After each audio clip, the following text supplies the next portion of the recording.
हरे कृष्णा। जीवन अमृत चैनल में आप सभी श्रद्धालु भक्तों का हार्दिक अभिनंदन है। यह चैनल समर्पित है व्रत कथा, पुराण कथा, भक्ति ज्ञान और सनातन संस्कृति की दिव्य परंपराओं को आप तक पहुंचाने के लिए। हमारे साथ जुड़कर आप प्राप्त करेंगे आध्यात्मिक शांति, धर्म और भक्ति का अमृत, जीवन को सकारात्मक दिशा देने वाला ज्ञान। कृपया हमारे चैनल को सब्सक्राइब करें और इस पावन यात्रा में हमारे साथ बने रहें। हिंदू धर्म में माघ मास को अत्यंत पवित्र और पुण्यदायी माना गया है। इस मास में किए गए स्नान, दान, जप और तप का फल अनेक यज्ञों के समान बताया गया है। शास्त्रों के अनुसार माघ मास में भगवान विष्णु स्वयं पृथ्वी पर विराजमान रहते हैं और अपने भक्तों पर विशेष कृपा करते हैं। पुराणों में वर्णित माघ मास महात्म्य हमें यह सिखलाता है कि यदि श्रद्धा, संयम और भक्ति से किया गया साधन जीवन को पवित्र और कल्याणकारी बना देता है। इसी पावन मास की महिमा को जानने के लिए आज हम माघ मास महात्म्य की कथा के प्रथम अध्याय का श्रवण करेंगे, जिसमें माघ स्नान, नियम और पुण्य फल का विस्तार से वर्णन किया गया है। तो आइए शुद्ध मन और सच्ची भक्ति के साथ इस दिव्य कथा का आरंभ करें। श्री गणेशाय नमः। अथ सी पद्म पुराणांतर्गत माघ मास महात्म्य कथा अध्याय 1। नारायणं नमस्कृत्य नरं चैव नरोत्तमं देवी सरस्वती चैव ततो जम्बूदीरयेत। अर्थात सारे संसार के कर्ता श्री भगवान विष्णु, माता लक्ष्मी और देवी सरस्वती तथा श्री देव गुरु बृहस्पति जी के चरण कमलों में नमस्कार करके मैं इस माघ मास महात्म का वर्णन करता हूँ। एक समय श्री सूत जी ने अपने गुरु श्री व्यास जी से कहा कि हे आदरणीय गुरुदेव, कृपा करके आप मुझसे माघ मास का महात्म कहिए, क्योंकि मैं आपका शिष्य हूँ। व्यास जी कहने लगे कि हे रघुवंश के राजा दिलीप, एक समय यज्ञ के स्नान के पश्चात सुंदर वस्त्र पहनकर, शिकार की सामग्री से युक्त कवच और शोभायमान आभूषण पहने हुए अपने सिपाहियों से घिरे हुए जंगल में शिकार खेलने के लिए अपने नगर से बाहर निकले। उनके सिपाही जंगल में शिकार के लिए मृग, व्याघ्र, सिंह आदि जंतुओं की तलाश में इधर उधर भटकने लगे। उस वन में वनस्थली अत्यंत शोभा को प्राप्त हो रही थी। वन में कहीं वृक्षों पर मोर नाच रहे थे, कहीं कहीं मृगों के झुंड फिरते थे, कहीं गीदड़ अपना भयंकर शब्द कर रहे थे, तो कहीं गैंडों का समूह हाथियों के समान फिर रहा था। कहीं वृक्षों के कोटरों में बैठे हुए उल्लू अपना भयानक शब्द कर रहे थे, तो कहीं सिंहों के पद चिन्हों के साथ घायल मृगों के रक्त से भूमि लाल हो रही थी। कहीं दूध से भरी थनों वाली सुंदर भैंसें फिर रही थी। कहीं पर गंधित पुष्प, हरी हरी लताएं वन की शोभा को बढ़ा रही थी। कहीं बड़े बड़े पेड़ खड़े थे, तो कहीं पर उन पेड़ों पर बड़े बड़े अजगर और उनकी केचुलियों भी पड़ी हुई थी। उसी समय राजा के सिपाहियों के बाजे की आवाज सुनकर एक मृग वन में से निकलकर भागने लगा और बड़ी बड़ी चौकड़ियां भरता हुआ आगे बढ़ा। राजा ने उसके पीछे अपना घोड़ा दौड़ाया, परंतु मृग पूर्ण शक्ति से भागने लगा। मृग कांटेदार वृक्षों के एक जंगल में घुसा और राजा ने भी उसके पीछे वन में प्रवेश किया, परंतु दूर जाकर मृग राजा की दृष्टि से कहीं ओझल होकर कहीं निकल गया। राजा निर्जन वन में अपने सैनिकों सहित प्यास के मारे अति दुखी हो गया। दोपहर के समय अधिक मार्ग पर चलने से सैनिक थक गए और घोड़े रुक गए। कुछ थोड़ी देर बाद राजा ने एक बड़ा भारी सुंदर सरोवर देखा, जिसके किनारों पर घने वृक्ष थे। इसका जल सज्जनों के हृदय के समान पवित्र था। सरोवर का जल लहरों से बड़ा सुंदर लग रहा था। जल में अनेक प्रकार के जल जंतु, मछलियां आदि स्वच्छंदता से इधर उधर घूम रही थी। दुष्टों के समान निर्दयी चित्त वाले मगरमच्छ भी थे, किसी किसी जगह लोभी के घर के समान सिमाल भी पड़ी हुई थी। जैसे विपत्ति में पड़े हुए लोगों को दुखों को हरने वाले दानी पुरुष के समान ये सरोवर अपने जल से सबको सुखी कर रहा था। जैसे मेघ चालक के दुख को हरता है, इस सरोवर को देखकर राजा की मानो थकान ही दूर हो गई। रात्रि को राजा ने वहीं विश्राम किया और सैनिक पहरा देने लगे और चारों तरफ फैल गए। रात के अंतिम समय में सूकरों के एक झुंड ने आकर अंतिम समय में पानी पिया और कमल के झुंड के पास आया। तब शिकारियों ने सावधान होकर सूकरों पर आक्रमण किया और उनको मारकर पृथ्वी पर गिरा दिया। उस समय सब शिकारी कोलाहल करते हुए बड़ी प्रसन्नता के साथ राजा के पास गए और राजा प्रभात हुआ देखकर उनके साथ ही अपनी नगरी की तरफ चल पड़ा। रास्ते में एक तपस्वी को देखा जिसका शरीर तपस्या और नियम के कारण बिल्कुल सूख गया था, जो मृगछाला और वकफल पहने हुए था। राजा ने ऐसे घोर तपस्वी को देखकर बड़े आश्चर्य से उसको प्रणाम किया और हाथ जोड़कर कहा, आपके चरणों में मेरा प्रणाम स्वीकार हो, और हाथ जोड़कर वहीं खड़ा हो गया। तब तपस्वी ने राजा को कहा कि हे राजन, इस पुण्य शुभ माघ में इस सरोवर को छोड़कर तुम यहाँ से जाने की इच्छा करते हो? तब राजा कहने लगे, महात्मन, मैं तो माघ मास में स्नान के फल को कुछ भी नहीं जानता। कृपा करके आप विस्तार पूर्वक मुझसे कहिए। इस प्रकार माघ महात्म कथा का प्रथम अध्याय यहीं पर समाप्त हुआ।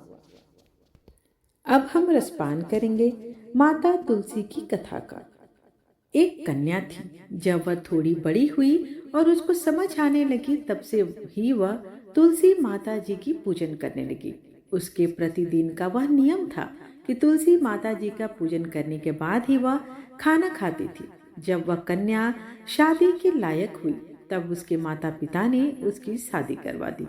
कन्या को उसके माता पिता ने दहेज में भी एक तुलसी का गमला दिया। ससुराल में वह प्रतिदिन सवेरे उठते ही पूजा करती और फिर उसके बाद ही खाना खाने बैठती थी। उसकी 2 जेठानियां थी। वो दोनों उसका मजाक उड़ाती थी कि बड़ी नियम धर्म वाली व्यक्ति है। उन दोनों को उससे बहुत ही ईर्ष्या होती थी, इसलिए वो दोनों तुलसी जी का गमला कहीं छिपा देती थी।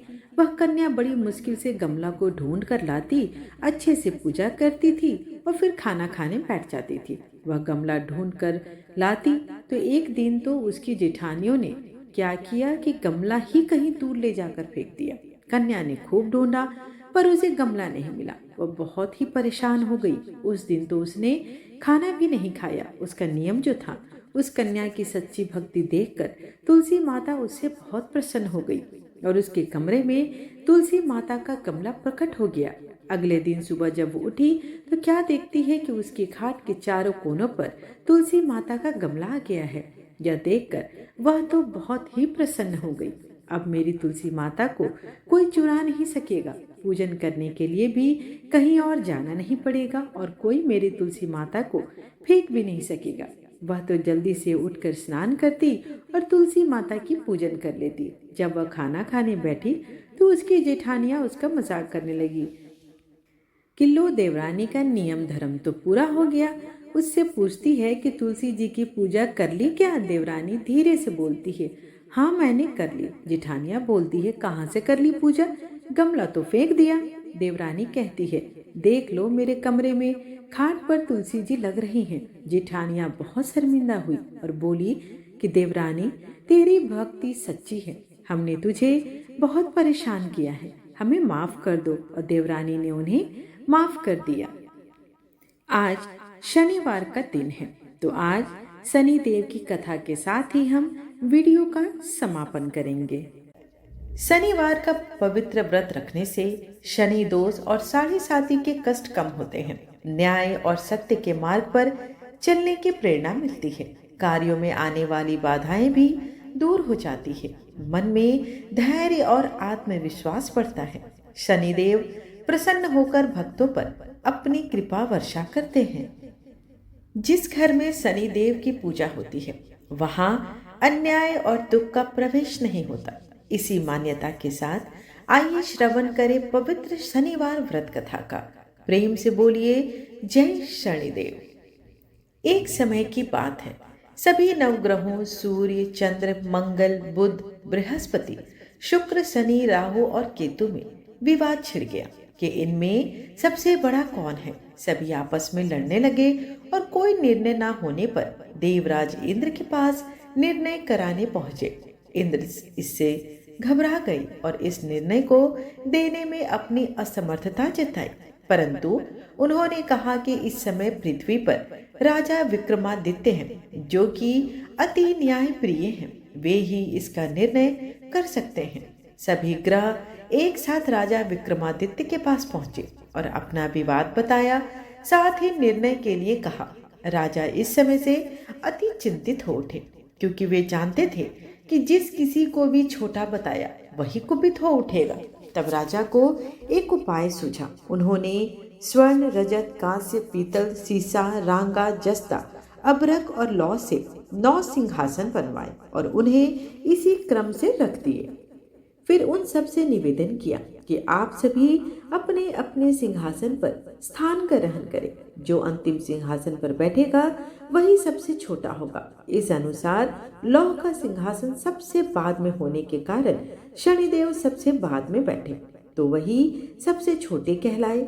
उन्होंने सोचा कि राजा ने जानबूझकर यह अपमान किया है। उन्होंने कुपित होकर राजा से कहा, राजा तुम मुझे नहीं जानते। सूर्य एक राशि में 1 महीना, चंद्रमा 2.25 महीना, 2 दिन, मंगल 1.5 महीना, बृहस्पति 13 महीने व बुध और शुक्र 1-1 महीने विचरण करते हैं, परंतु मैं 2.5 से 7.5 साल तक रहता हूँ। बड़े बड़े का मैंने श्री राम की 7.5 आने पर उन्हें वनवास हो गया। रावण के आने पर उसकी लंका को बंदरों की सेना से परास्त होना पड़ा। अब तुम सावधान रहना। ऐसा कहकर कुपित होते हुए शनिदेव वहां से चले गए। अन्य देवता खुशी खुशी गए। कुछ समय बाद राजा की 7.5 आई। तब शनिदेव घोड़ों के सौदागर बनकर वहां आए। उनके साथ कई बढ़िया घोड़े थे। राजा ने यह समाचार सुन अपने अश्वपाल को अच्छे घोड़े खरीदने की आज्ञा दी। उसने कई अच्छे घोड़े खरीदे। वह एक सर्वोत्तम घोड़े को राजा को सवारी हेतु दिया। राजा ज्यों ही उस पर बैठा वह घोड़ा सरपट वन की ओर भागा। भीषण वन में पहुंचकर वह कहीं अंतर ध्यान हो गया और राजा भूखा प्यासा भटकता रहा। तब एक ग्वाले ने उसे पानी पिलाया। राजा ने प्रसन्न होकर उसे अपनी अंगूठी दी। वह अंगूठी देकर राजा नगर की ओर चल दिया और वहां अपना नाम उज्जैन निवासी बताया। वहां एक सेठ की दुकान में उसने जल इत्यादि पिया और कुछ विश्राम भी किया। भाग्यवश उस दिन सेठ की बड़ी बिक्री हुई। सेठ उसे खाना इत्यादि कराने खुश होकर अपने साथ घर ले गया। वहां राजा ने एक खूंटी पर देखा कि एक हार टंगा है, जिसे खूंटी निगल रही है। थोड़ी देर में पूरा हार गायब हो गया। तब सेठ ने आने पर देखा कि हार गायब है। उसने समझा कि वीका अर्थात विक्रमादित्य ने ही उसे चुराया है। उसने वीका को कोतवाल के पास पकड़वा दिया। फिर वहां के राजा ने भी उसे चोर समझकर उसके हाथ पैर कटवा दिए। वह चौरंगिया बन गया और नगर के बाहर फेंकवा दिया गया। वहां से एक तेली निकल रहा था, जिसे उस पर दया आ गई और उसने वीका को अपनी गाड़ी में बिठा लिया। वीका अपनी आवाज देकर बैलों को हाँकता रहता। उस काल में राजा की शनि दशा समाप्त हो गई। वर्षा काल आने पर वह मल्हार गाने लगा। तब वह जिस नगर में था वहां की राजकुमारी मनभावनी को वह इतना भाया कि उसने मन ही मन प्रण किया कि वह उस राग गाने वाले से ही विवाह करेगी। उसने दासी को ढूंढने भेजा। दासी ने बताया कि वह एक चौरंगिया है, परंतु राजकुमारी न मानी। अगले ही दिन उठते ही वह अनशन पर बैठ गई कि विवाह करेगी, तो उसी से उसी बहुतेरा समझाने पर भी जब वह न मानी तो राजा ने उस तेली को बुलावा भेजा और विवाह की तैयारी करने को कहा। फिर उसका विवाह राजकुमारी के साथ हो गया। तब एक दिन सोते हुए स्वप्न ने शनिदेव से राजा से कहा, राजन, देखा तुमने मुझे छोटा बताकर कितना दुख झेला। तब राजा ने उनसे क्षमा मांगी और प्रार्थना की कि हे शनिदेव, जैसा दुख मुझे दिया किसी और को ना देना। शनिदेव मान गए और कहा, जो मेरी कथा और व्रत कहेगा उसे मेरी दशा में कोई दुख ना होगा। जो नित्य मेरा ध्यान करेगा और चींटियों को आटा डालेगा, उसके सारे मनोरथ पूर्ण होंगे। साथ ही राजा को हाथ पैर भी वापस दिए। प्रातः आंख खुलने पर राजकुमारी ने देखा तो वह आश्चर्यचकित रह गई। वीका ने उसे बताया कि वह उज्जैन का राजा विक्रमादित्य। सभी अत्यंत प्रसन्न हुए। सेठ ने जब सुना तो वह पैरों पर गिरकर क्षमा मांगने लगा। राजा ने कहा कि वह तो शनिदेव का प्रकोप था, इसमें किसी का कोई दोष नहीं है। सेठ ने फिर भी निवेदन किया कि मुझे शांति तभी मिलेगी जब आप मेरे घर चलकर भोजन करेंगे। सेठ ने अपने घर नाना प्रकार के व्यंजनों से राजा का सत्कार किया। साथ ही सबने देखा कि जो खूंटी हार निकल गई थी वह अब उसे उगल रही थी। सेठ ने अनेक मोहरे देकर राजा का धन्यवाद किया और अपनी कन्या श्री कंवरी से पाणी ग्रहण का निवेदन किया। राजा ने सहस्र ही स्वीकार कर लिया। कुछ समय पश्चात राजा अपनी दोनों रानियों मनभावनी और श्री कंवरी को सभी उपहार सहित लेकर उज्जैन नगरी को चले। वहां पूर्ववासियों ने सीमा पर ही उनका स्वागत किया। सारे नगर में दीपमाला हुई, सबने खुशियां मनाई। राजा ने घोषणा की कि मैंने शनिदेव को सबसे छोटा बताया था, जबकि असल में वही सर्वोपरि है। तब से सारे राज्य में शनिदेव की पूजा और कथा नियमित होने लगी। सारी प्रजा ने बहुत समय खुशी और आनंद के साथ बिताया। जो कोई शनिदेव की इस कथा को सुनता है या पढ़ता है, उसके समस्त दुख दूर हो जाते हैं। व्रत के दिन इस कथा को अवश्य ही पढ़नी चाहिए। प्रेम से बोलिए शनि महाराज की जय। वही शनि देव से जुड़ी एक दूसरी कथा भी है। उसके अनुसार एक समय की बात है, भगवान सूर्य के पुत्र शनि बचपन में बहुत सुंदर और तेजस्वी थे। इनकी सुंदरता को देखते हुए गंधर्व ने अपनी पुत्री कंकाली के साथ शनि देव का विवाह करा दिया। लेकिन अत्यंत सुंदर होने के कारण इंद्र की सभा के अप्सरा अक्सर इन्हें देखने जाया करती थी। इन अप्सरा को देखकर कई बार शनिदेव उन पर मोहित भी हो जाते। यह बात गंधर्व पुत्री कंकाली को कभी भी अच्छी नहीं लगती थी।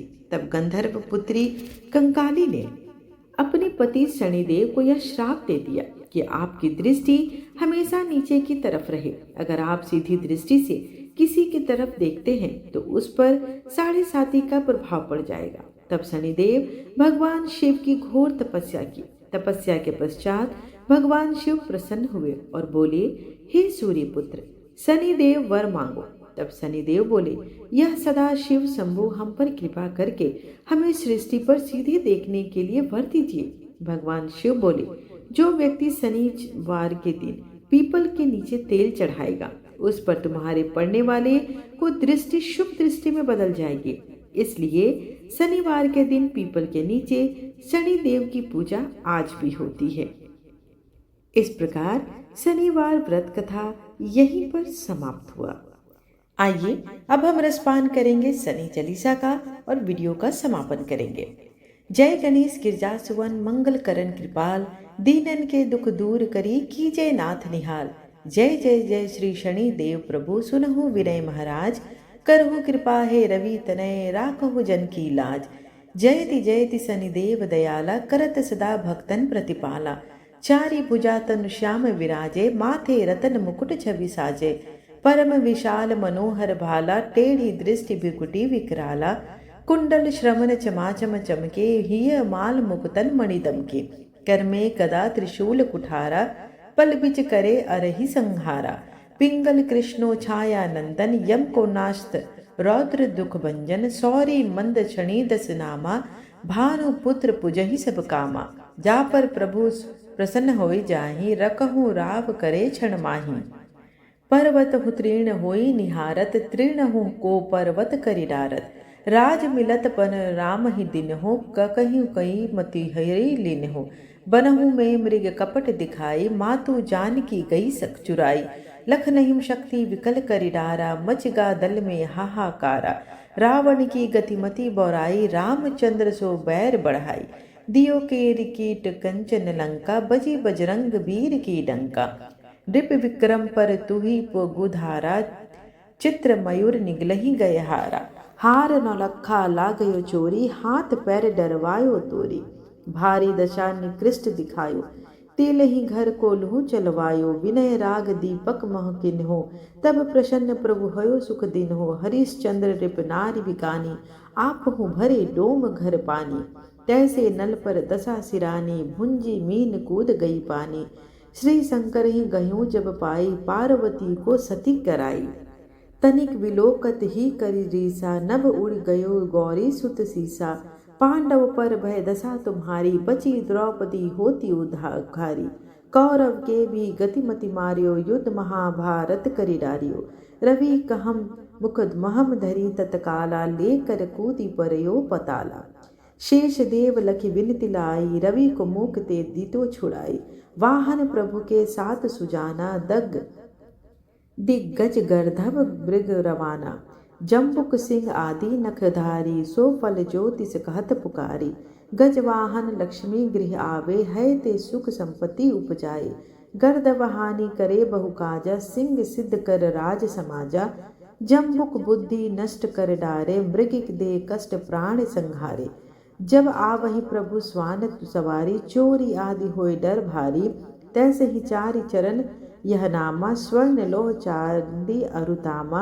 लोह चरण पर जब प्रभु आवे, धन जन संपत्ति नष्ट करावे। समता ताम्र रजत शुभकारी, स्वर्ण सर्व सर्व सुख मंगल भारी। जो यह शनि चरित्र नित गावे, कबहू न दशा निकृष्ट सतावे। अद्भुत नाथ दिखलावे लीला, करे शत्रु के नशि बल ढीला। जो पंडित सुयोग्य बुलवाई, विधिवत शनि ग्रह शांति कराई। पीपल जल शनि दिवस चढ़ावत, दीप दान दे बहु सुख पावत। कहत राम सुंदर प्रभु दासा, शनि सुमिरत सुख होत प्रकाशा। पाठ शनिश्चर देव को, की कहो भक्त तैयार। करत पाठ 40 दिन, हो भव सागर से पार। जय श्री शनिदेव। भक्तों, जो भी श्रद्धा और भक्ति के साथ शनिवार व्रत कथा को सुनता है या पढ़ता है, शनिदेव उसके सभी दोषों और कष्टों को दूर कर जीवन में सुख शांति और समृद्धि प्रदान करते हैं। हमेशा याद रखें, सत्य न्याय और कर्म ही शनिदेव की सच्ची पूजा है। जो व्यक्ति अच्छा कर्म करता है, शनिदेव स्वयं उसकी रक्षा करते हैं। आइए हम सभी मिलकर भगवान से प्रार्थना करें कि हे प्रभु शनिदेव, हमारे जीवन में पीड़ा, निराशा और दुख को दूर कीजिए और हमें धर्म, न्याय और सत्कार्य के मार्ग पर चलने की शक्ति दीजिए। जय श्री शनिदेव, जय शनिश्चर भगवान। आप सभी को अगर आज की कथा अच्छी लगी हो, वीडियो पसंद आए तो चैनल को लाइक, शेयर एवं सब्सक्राइब अवश्य करें, क्योंकि यह बिल्कुल निःशुल्क है। इससे एकमात्र यही लाभ है कि इससे हमें प्रोत्साहन मिलता है कि हम आपके लिए नित्य नए अच्छे वीडियो ला सके। धन्यवाद।